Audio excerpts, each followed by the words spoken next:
for tuning in to Bldg46. Today we're going to be talking about temperature for your beer and your glassware and why it's important for your guests and elevating their experience. First things first, optimal beer temperature. Different styles are going to have different temperatures that they may suggest, but in general you're going to be able to find nice happy mediums that will sort of suit all styles, getting up into the 38 degrees Fahrenheit up through the early 40s. You'll see a lot of serving suggestions on bottles and cans. Find something that works best for the majority of your beer, and you're gonna experience the best flavors out of the majority of those beers. And that's really the name of the game. You want to bring out the best of the beer that you're serving. In the past, with lighter styles that maybe even had off flavors, they would try to mask that with cooler temperatures, even nearly freezing temperatures. And that's just not necessary anymore. In fact, it's sort of prohibitive of the optimal guest experience. So for something that's very flavorful and rich, you're going to want to present the beer at a slightly warmer temperature than that 33 degrees Fahrenheit that many older drinkers might have been used to.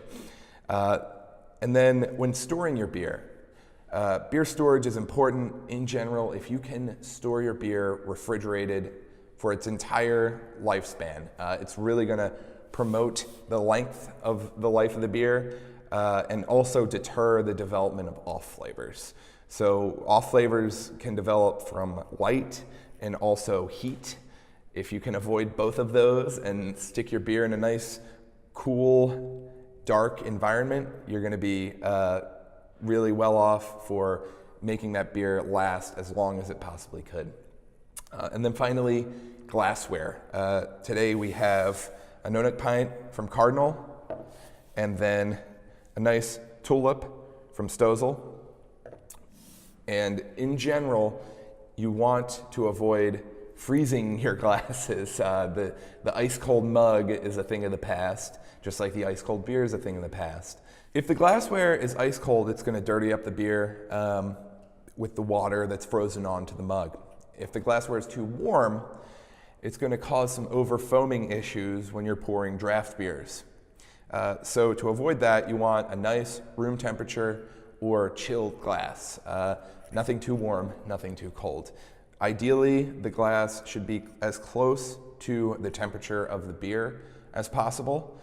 Again, those nice bar rinsers that shoot very cold water into the glass gets it down to maybe around 45 degrees, which is a lot closer to the temperature that the beer is. So we've got the no-neck pint from Cardinal and Breckenridge Vanilla Porter. Looks great. See, the head perfectly fills out right above the bulge. Smells delicious.